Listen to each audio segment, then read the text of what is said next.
Welcome to the Probes Podumentary. Our Podumentary is a series of audio documentaries on topics and stories that matter to people and are part of a public interest journalism in India. You're listening to me, Prema Sridevi. Here is a new episode of our Podumentary titled Behind the Scars. Acid Attack Survivors Battle for Justice. In a world where courage confronts cruelty, we delve into the harrowing stories of survivors who have faced one of the most vicious forms of violence: acid attacks.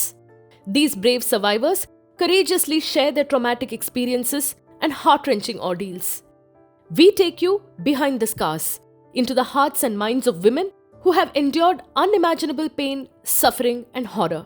Through their voices, we uncover the stark reality of justice delayed and most often denied in a society that overlooks their plight.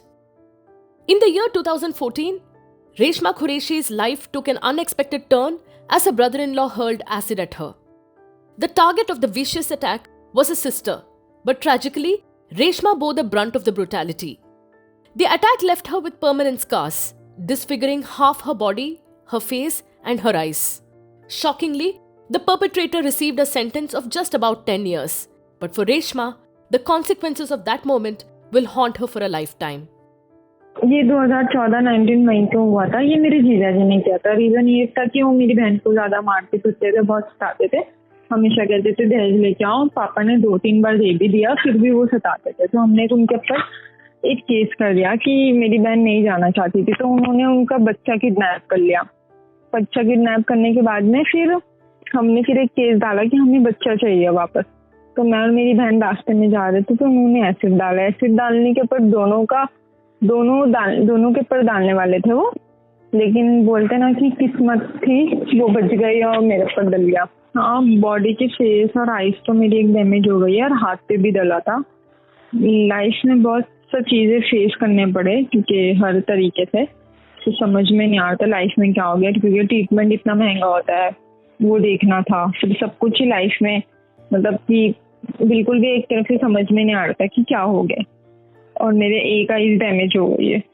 अभी तो doctor ने life time बोला है कि eyes में drop डलेगा।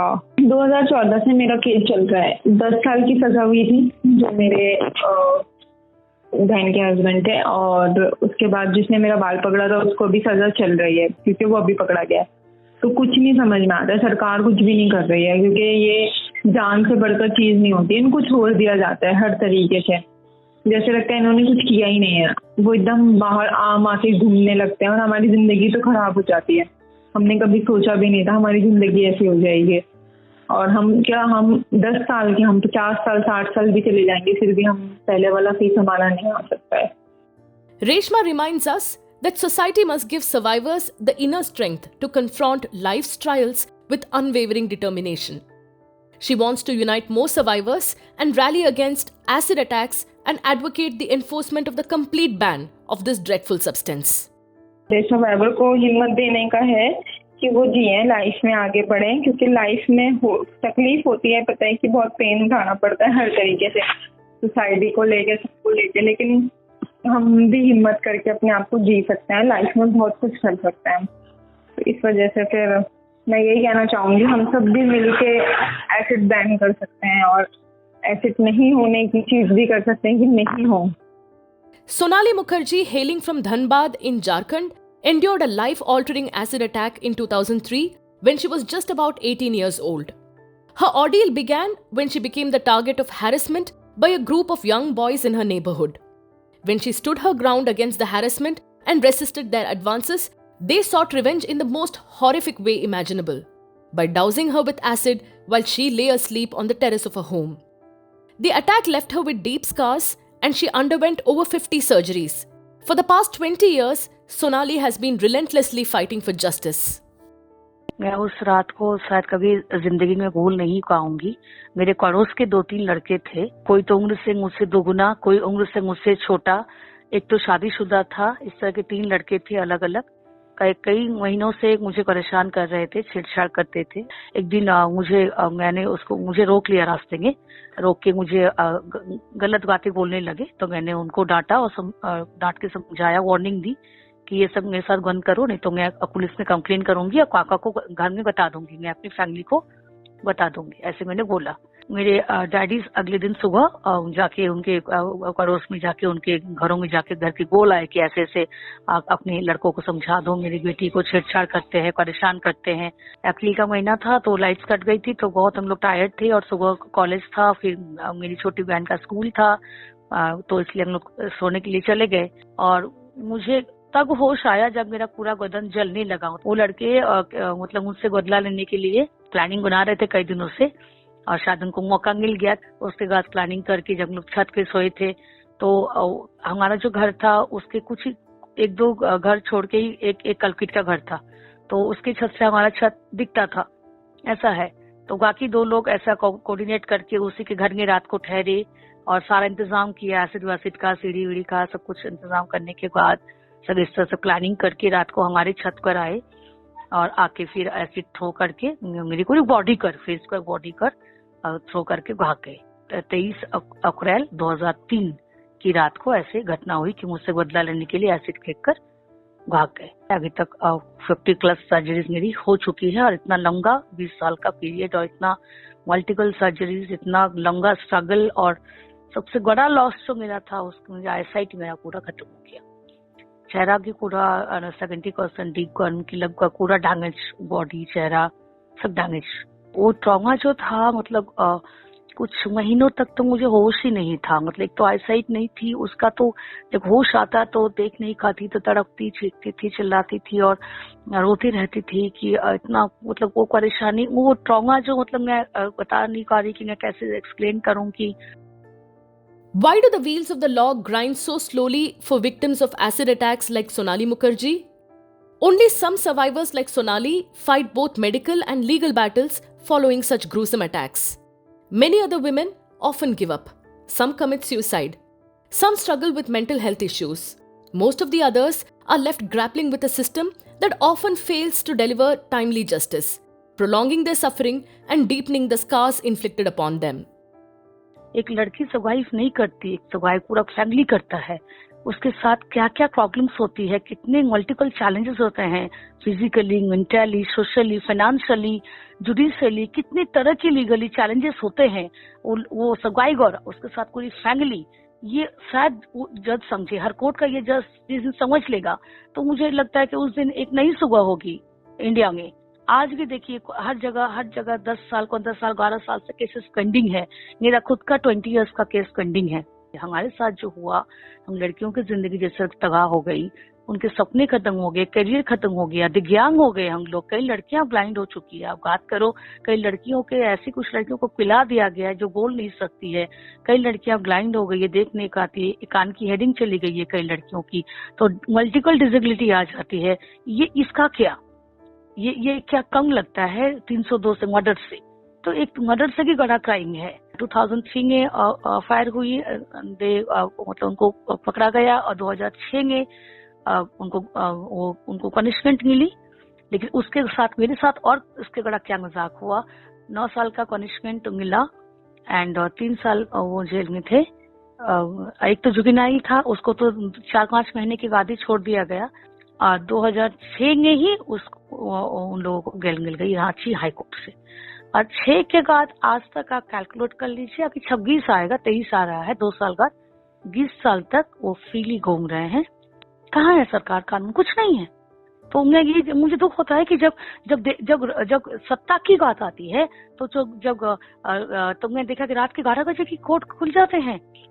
मैंने देखा है, चाहे आप महाराष्ट्र वाला इलेक्शन कर लीजिए, जिसमें कुछ हुआ था शायद इशू मुख्यमंत्री को लेके, जिस इस्तीफा देने का चले गए, फिर समर्थन देने चले गए विधायकों का, वो लेके तो 12 बजे 2 बजे कोर्ट खुल जाता है, हाई कोर्ट सुप्रीम कोर्ट में अर्जी लग जाती है। तो लेट नाइट ये सब कैसे होता है? तब तो सरकार के लिए, सत्ता के लिए कैसे वकील और जजों की नींद खुल जाती है और वो आके बैठ जाते कुर्सी के और फैसला सुना देते हैं कि हाँ इनके साथ कितनी मेजोरिटी है। कई बार ऐसे ही हुआ कि तब लेट नाइट कोर्ट खुल जाती है। हम लोग के लिए कोर्ट क्यों नहीं रात को खुलती? हमारे लिए क्यों स्पेशल सजा का ऐसे नहीं होता कि सीरियस होके और आगे की 10 दिन में जस्टिस मिल जाए?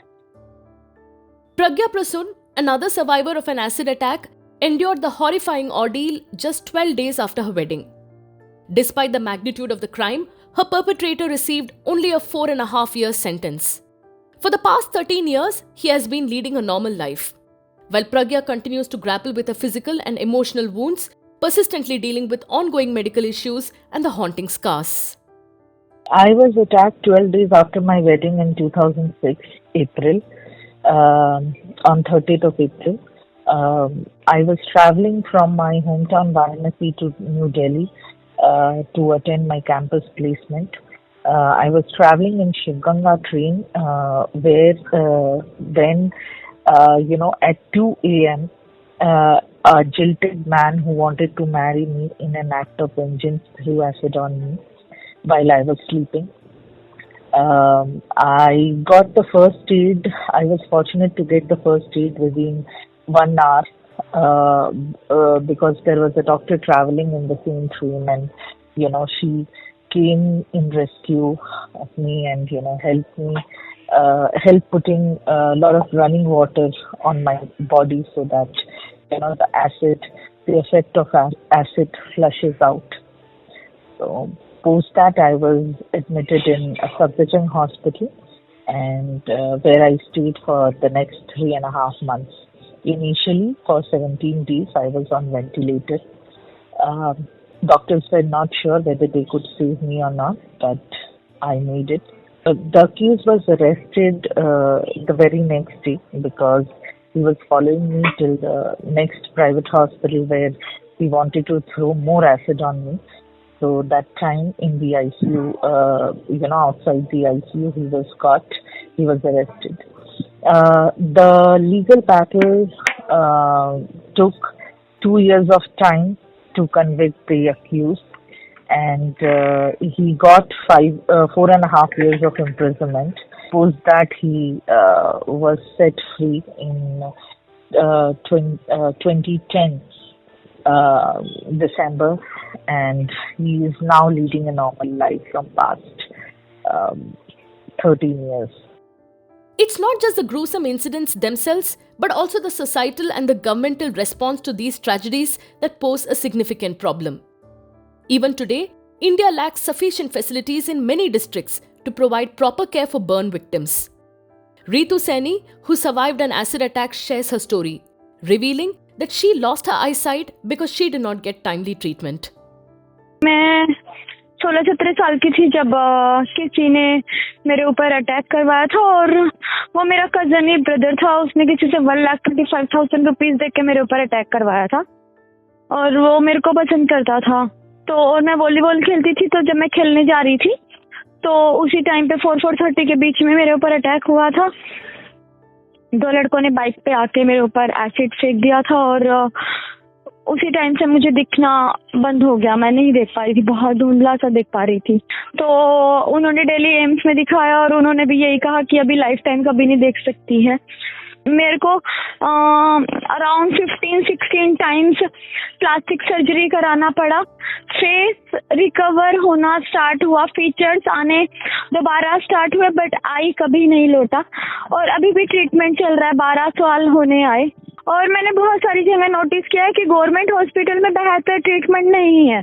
शायद मुझे लगता है मैं 1 महीने तक आँख से देख पा रही थी, तो 1 महीने के बाद मुझे दिखना बंद हो गया. शायद मैं दिल्ली जैसे बड़े हॉस्पिटल में होती तो मेरा आई बच जाता. Though the perpetrators who unleashed this horror on Ritu were sent to jail, she was shocked to learn how swiftly they managed to secure their release on bail. Why is it that these survivors of such heinous attacks often find justice slipping through their fingers? Ritu says she has no money to afford a lengthy legal battle, but she won't give up her fight for justice.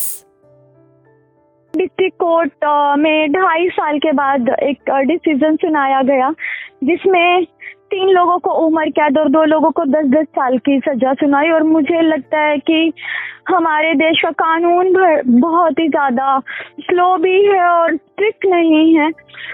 मुझे नहीं पता चला, और मेरे घर में ना कोई नोटिस आया, ना कोई सम्मन आया, कोई डॉक्यूमेंट्स नहीं आया.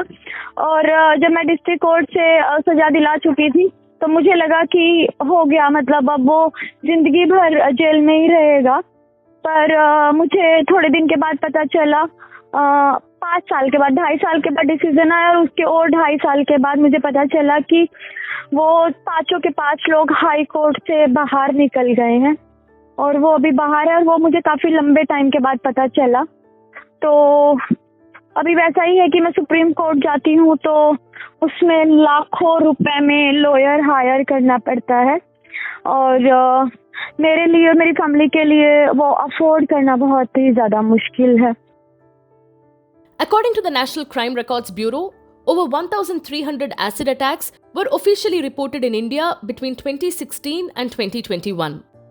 However, these figures likely just scratch the surface, as experts contend that there are a significantly larger number of unreported cases that remain hidden from official records. In the majority of the reported cases where some sort of an action comes about, the perpetrators often receive relatively lenient sentences and secure bail with surprising ease. Rashmi Bhatia, for instance, was forcibly made to drink acid by her husband, and like countless other women, she too continues to wage her legal battle for justice. मेरी शादी हुई थी सन 2016 में। शादी के 3 साल बाद 2019 में मेरे को एसिड पिलाया गया था। मेरे को एसिड पिलाना मेरे हस्बैंड ने पिलाया था। तो रीज़न ये था कि वो जैसे बहुत ड्रिंक वगैरह करते थे और मैंने कभी अपने घर में ये नहीं बताया था कि ये मेरे साथ ऐसा व्यवहार करते हैं। और मेरा बेटा हुआ था 4 मंथ का था जिस टाइम मेरा अटैक हुआ। तो वो चाहता था कि इसके पापा इसको ये घर दिलाए। मेरे पापा ने हाँ भी कर दी थी, लेकिन मैंने मेरे पापा को ये नहीं बताया कि मेरे साथ मारपीट करता है। बस मैंने ये बताया कि पापा अभी मेरे को ये घर नहीं चाहिए, बाद में दिला देना। तो मेरे पापा ने मेरे को घर नहीं दिलाया, इस कारण उन्होंने मेरे को एसिड दिलाया था। और सुबह करीब 6 बजे उसने मेरे को एसिड पिलाया था। पिलाने के बाद उसने ऊपर से फिर मेरा गला दबा दिया और पानी भी पिला दिया, जिससे कि मेरा एसिड अंदर तक फैल गया था। Rashmi's path to justice has been fraught with many disappointments. Endless hearings postponed, judicial inaction, and the haunting trauma of her past. Meanwhile, her husband, once behind bars, is now out on bail, while Rashmi grapples with suicidal thoughts and the enduring trauma. इस बीच मैंने कोई police complaint कोई कुछ नहीं की जब तक, क्योंकि मेरा बेटा उनके पास था। मेरा बेटा 4 महीने का था। तो फिर मैं अपने मायके घर हॉस्पिटल से जब मैं डिस्चार्ज हो गया ना, तब मैं अपने बेटे को लेकर अपने मायके चली गई सोनीपत। तो उसके बाद मैंने पुलिस कंप्लेंट की थी। पुलिस कंप्लेंट के बाद भी मतलब कोई सुनवाई नहीं, कोई कुछ नहीं। तो हम इतने इधर उधर घूम रहे थे, ऊपर से मेरी हालत इतनी ख़राब थी कि मैं अपने मुंह से पानी भी नहीं पी पा रही थी। मेरी जो फूड पाइप थी वो बिल्कुल मतलब डैमेज हो गई थी, पानी भी नहीं ले पा रही थी। बेल पे बाहर हैं, वो लॉकडाउन लगा था ना, तो वो उस टाइम पे बाहर आ गए थे। अब जब के बाद कोई इतनी सुनवाई नहीं हो रही, तारीख पे तारीख लग रही है। वो पहली बात तो वो तारीख पे ही नहीं आते हैं, वो उधर से कोई आता ही नहीं है। और मेंटली तो बस मैं इतनी डिस्टर्ब हो गई थी कि बिल्कुल ही मेरे को ये था ही नहीं कि मैं जी जाऊंगी। कई बार तो सोचती थी कि बस बचूं ही ना, लेकिन जब होता था ना कि मेरा बेटा मेरे सामने आता था तो मेरी मम्मी हमेशा एक ही बात बोलती थी कि तू बस हमारे लिए मत सोच, बस अपने बेटे के लिए रह। तो मैं जब भी अपने बेटे को देखती थी ना, वो इतना छोटा सा था कि उसको देख के ही मेरे में पता नहीं अंदर से ये होती थी कि हाँ नहीं, मेरे को अपने बेटे के लिए जीना है। और उसी को लेके आज तक मैं जिंदा भी हूँ। Shaheen Malik's account closely parallels Rashmi's story in many ways. In 2009, at the age of 26, she too fell victim to an acid attack. Astonishingly, it took 4 years for the police to reach out to her. It was only through Shaheen's unwavering determination and the intervention of a magistrate that her case was eventually reopened, leading to the arrest of her perpetrators. However, they managed to secure bail with surprising ease. For the past 13 years, her case has been stuck in an endless trial, with no resolution in sight. मैं 26 साल की थी और 19 नवंबर 2009 का शाम थी।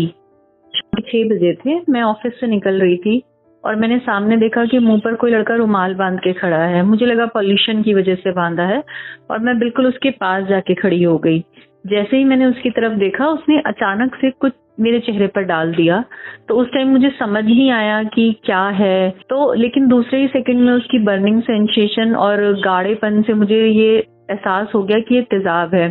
तो जैसे ही मुझे ये एहसास हुआ ये तेज़ाब है, मैं बहुत ज़्यादा डर गई और मैं बहुत तेज़ चीखने लग गई। मेरी चीख सुन के कुछ लोग आए और मैं बीच में बैठ गई और मैं तेज़ चिल्ला रही थी, लेकिन लोग समझ नहीं पा रहे थे कि क्या हुआ है, क्या करना है उनको, और सब लोग मुझे घेरा बनाकर देख रहे थे पर कोई मेरी मदद के लिए नहीं आया। तो मेरे ही ऑफिस के कुछ लोग थे जिन्होंने ये एसिड अटैक मुझ पर किया था, जिसमें 4 लोग शामिल थे। मेरे पास 4 साल तक पुलिस नहीं आई। मतलब मेरा दिल्ली में इलाज चलता रहा, कभी हरियाणा से पुलिस मेरे पास नहीं आई।